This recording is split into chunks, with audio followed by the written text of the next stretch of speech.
let's do something else instead. All right, I am going to change the location of the home page, and I'm not going to set it. Okay, so it's going to use the default theme home page. All right, and I am going to do this. I am going to not show the navigation, and I'm going to stick in another logo here. And in this case, I will use a mobile logo that I've made. And so here it is, WPMobilePro, right? Boom. All right. Now I am going to build my home page to look really slick like an Apple, like an iPhone. So if we go to Pages here, like this home page, and what if we instead select Show in Home Page? Okay, we show it in Home Page, and for now, you can enter a custom icon, but for now, I'm just going to select one of the pre-made icons here, and I'm going to click Update. Now, if we refresh this theme, you'll see here, look at that, Home, right? So if I added a new page, I can say Contact. Put contact information in here, right? And then I could say Show in Home Page, and I can grab this thing right here, whatever, maybe a contact button, click Publish. Now if we refresh this, now we got two things going on here, right?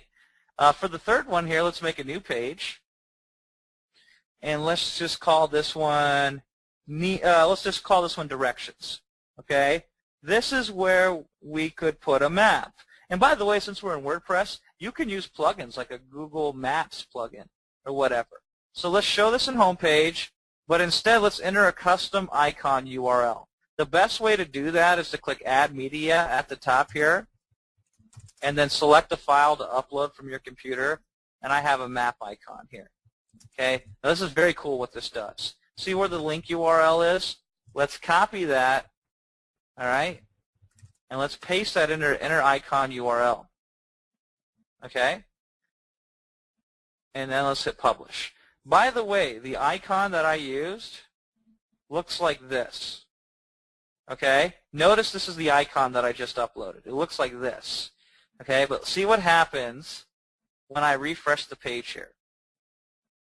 The icon is automatically, and it's hard to see because GoToWebinar squashes my screen, but it's automatically put with the button behind it, and there's the directions, right?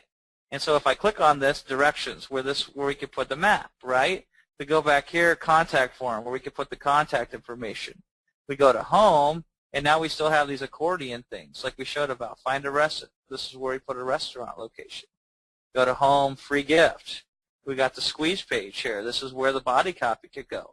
Now, you don't have to use this. You can use your own opt-in form, right?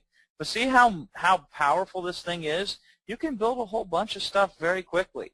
See this thing here that says Use Homepage Image?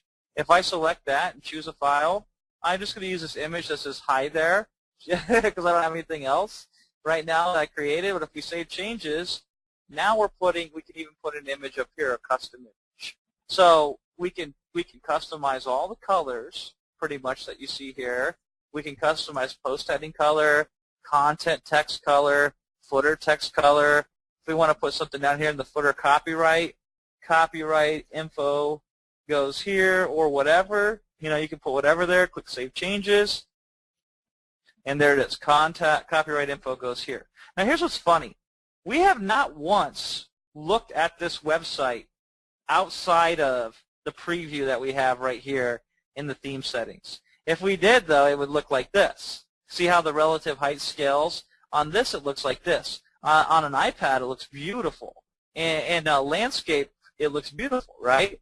But see, this is why you'll never have to do this fancy resizing or get on your mobile device and mess around. We based this theme previewer on the iPhone dimensions, which are the biggest mobile provider. Okay? So those are some of the things that you can do when you create your stuff. Now, the other thing I didn't show is see where it says Home here and Find a Restaurant? By default, I got this arrow, but you can put your own images there if you wanted to as well. And that's as simple as when you click the accordion or the in-page button, it would have title of navigation, URL of navigation, button icon URL. That's where you would put the button icon. and that will replace the arrow icon. So you can customize everything the way you want it to look, just like they have button icons over here.